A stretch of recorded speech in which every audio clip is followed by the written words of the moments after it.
देशाच्या विकासासाठी स्थिर सरकार देऊन आपल्याला देश मजबूत करायचा आहे, असे आवाहन नरेंद्र मोदी यांनी पुणेकरांना केले।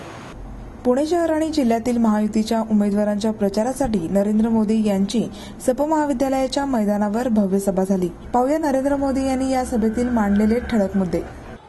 पुणे में कोई ऐसी दुर्दशा तो नहीं है जी, और कांग्रेस पार्टी का इतना हाल खराब हो कि पुणे का एक अच्छा आदमी उनके साथ न हो।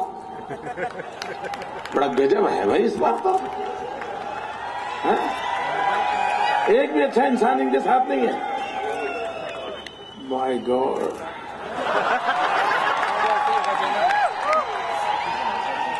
अगर पुणे में इनके पास अच्छा इंसान के साथ नहीं है तो हिंदुस्तान में कहीं नहीं हो सकता।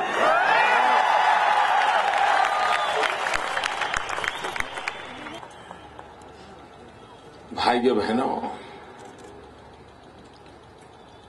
जो पीएमओ में काम करते थे, जो डॉक्टर मनमोहन सिंह जी ने जिनको नियुक्त किया था, और पीएमओ में वो काम देखते थे जो पीएमओ के लिए अत्यंत विश्वस्त काम होता है, ऐसे व्यक्ति ने कल किताब निकाली है और ये गंभीर आरोप लगाया है कि दिल्ली में जो सरकार चल रही है उसकी फाइलें पहले मैडम सोनिया जी क्लियर करती थी और उसके बाद प्रधानमंत्री दफ्तर में जाती थी, तो उनको तो फिर दिमाग लगाना ही नहीं था। मंत्री तय होते थे मैडम सोनिया जी के यहां, दफ्तर बांटे जाते थे मैडम सोनिया जी के यहां, तबादले होते थे, नियुक्तियां होती थी मैडम सोनिया जी के यहां से। भाइयों बहनों, रिमोट कंट्रोल वाली सरकार तो सुना था, लेकिन रिमोट ही सरकार चला रहा था, ये कल किताब आने के बाद पता चला।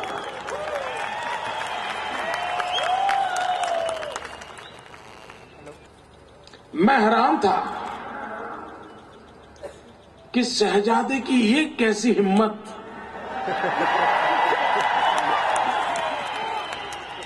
कि वो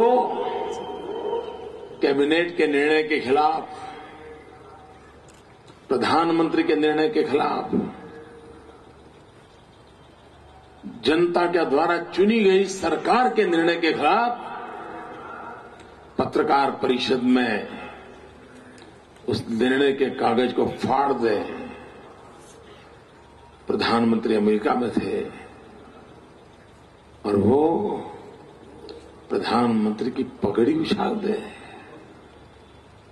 मेरे मन में सवाल आया था कि ऐसी बदतमीजी क्यों की होगी, मैं सोच रहा था। लेकिन कल ये किताब आने के बाद मेरा विश्वास हो गया कि ये सिर्फ शहजादे का पराक्रम नहीं था,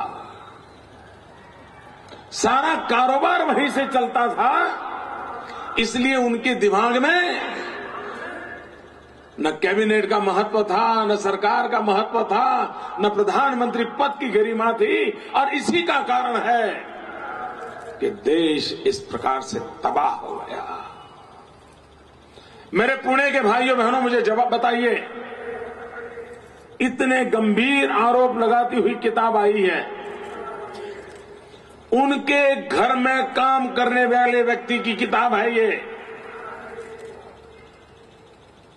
क्या मैडम सोनिया जी ने खुद ने इन गंभीर सवालों के जवाब देश को देने चाहिए कि नहीं देने चाहिए?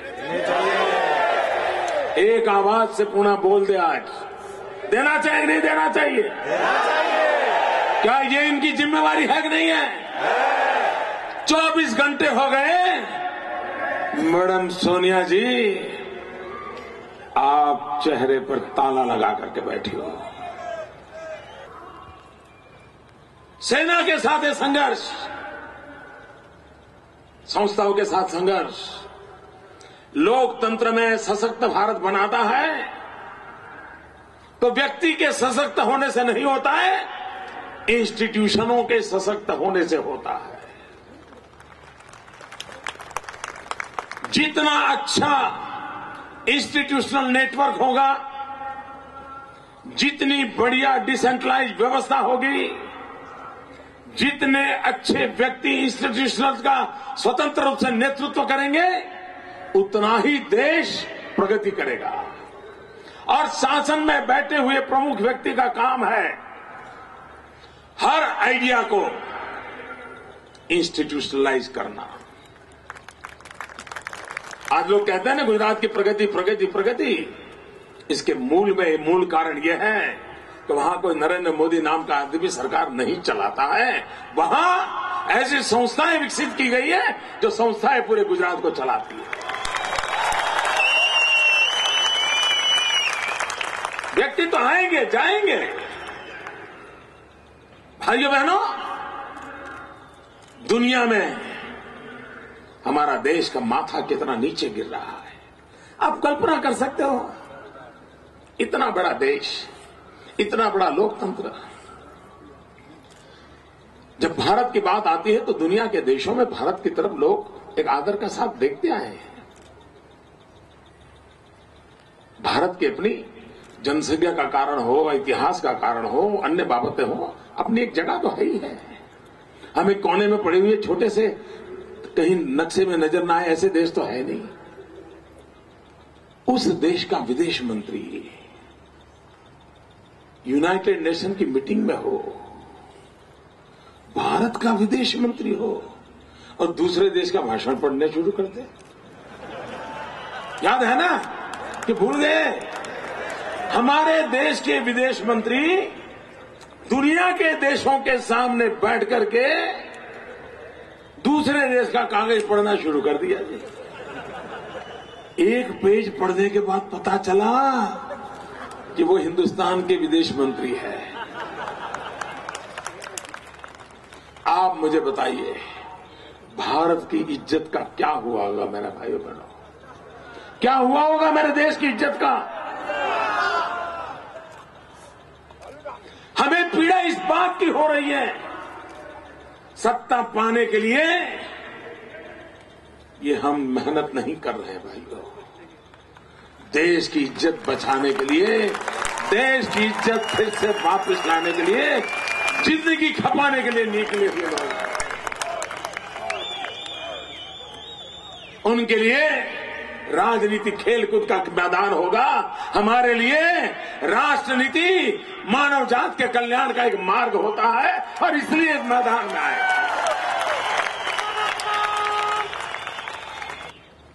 ये चुनाव सिर्फ दिल्ली सरकार को हटाने का चुनाव नहीं है भाइयों। सरकारें आती हैं जाती हैं, चलता रहता है, लोकतंत्र का हिस्सा है वो। ये चुनाव भारत का भविष्य तय करने के लिए है। मेरे देशवासियों, आपको तय करना है कि आप देश को किस दिशा में ले जाना है। 21वीं सदी हिंदुस्तान की सदी बने, अगर ये सपना देखना है, दिव्य भारत बने, भव्य भारत बने, ये सपना देखना है तो 2014 का चुनाव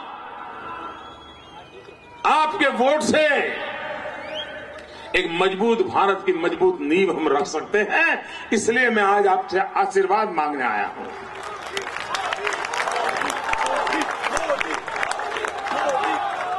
भाइयों बहनों, मैंने जितने सवाल उठाए ना,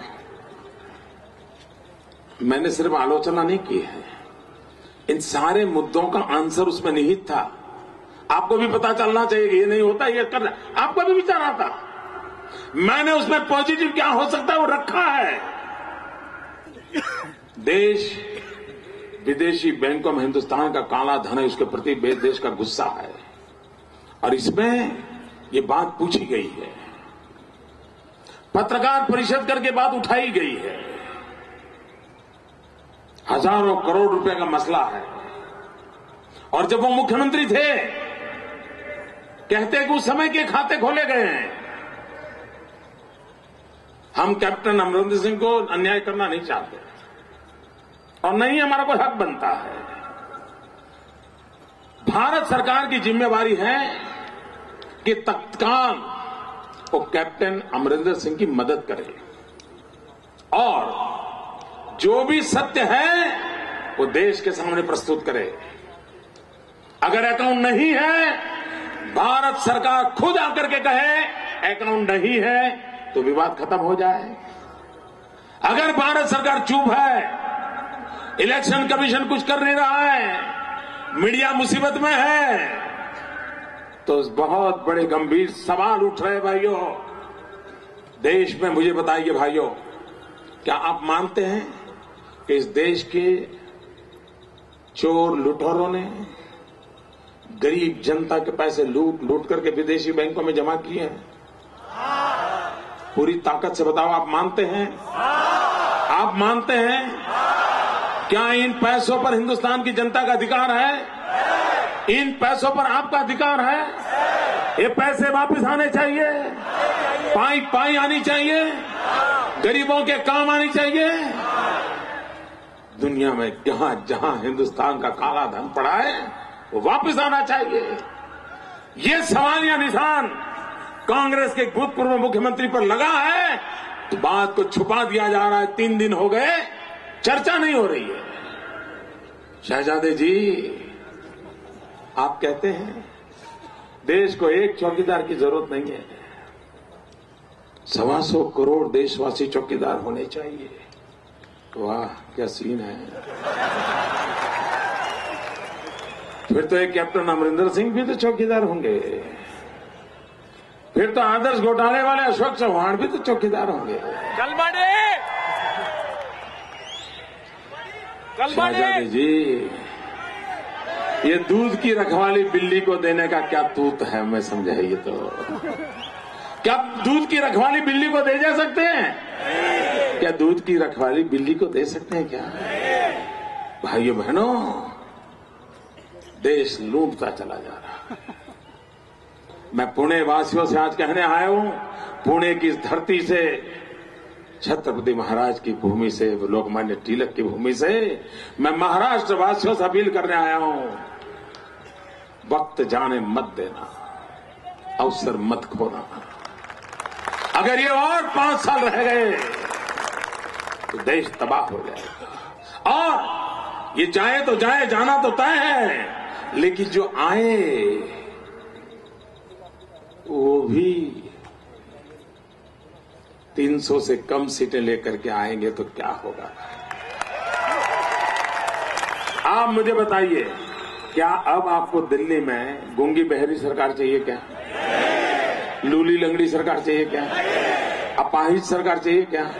रिमोट कंट्रोल से चलने वाली सरकार चाहिए क्या? आपको मजबूत सरकार चाहिए कि नहीं चाहिए? मजबूत सरकार चाहिए कि नहीं चाहिए? देश में मजबूत निर्णय होए चाहते हो कि नहीं चाहते हो? देश और दुनिया में मजबूती दिखाए ऐसा देश बनाना चाहते हो नहीं चाहते हो? अगर चाहते हो तो सरकार भी मजबूत बनानी पड़ेगी, और मजबूत सरकार बनाने का मतलब है 300 से अधिक भारतीय जनता पार्टी के कमल आपको दिल्ली पहुंचाने होंगे। और महाराष्ट्र के मेरे भाइयों बहनों, अगर दिल्ली में मजबूत सरकार बनानी है तो महायुति के उम्मीदवारों को ही विजयी बनाना पड़ेगा। महायुति के उम्मीदवारों को विजयी बनाइए। महाराष्ट्र के महायुति के सभी उम्मीदवारों को विजयी बना करके दिल्ली भेजिए। मैं आपको मजबूत सरकार देने का वादा करता हूं। भाइयों बहनों, आपके दिमाग में कमल है, आपकी जुबान पे कमल है, आपके दिल में कमल है, लेकिन 17 अप्रैल को ये कमल उंगली पर उतर के आना चाहिए।